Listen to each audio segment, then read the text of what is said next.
The Department of Justice just effectively admitted that they cannot legitimately, constitutionally indict James Comey and Letitia James, one the former FBI director, the other the current New York Attorney General. They can't do it.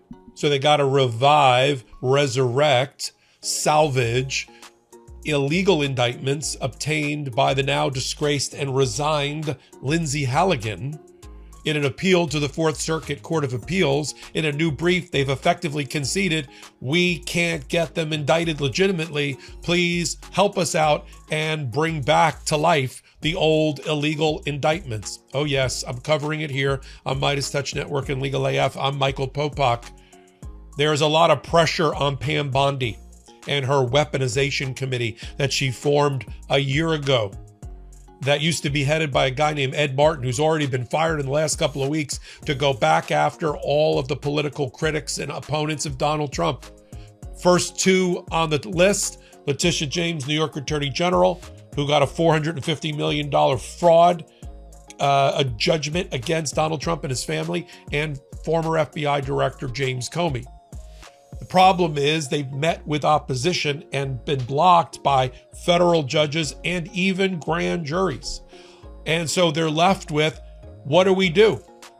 So this new brief that just got filed, 60 pages of it, completely ignores recent case law from another circuit, the Third Circuit Court of Appeals, about Alina Habba, in which they did this full analysis and said at the end, she was illegally appointed.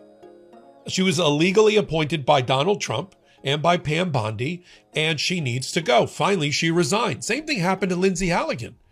A federal judge, Judge Curry, who was appointed to that position to handle the Lindsay Halligan issue about whether she was illegally appointed by the head of the Fourth Circuit Court of Appeals, the very court we're in front of now.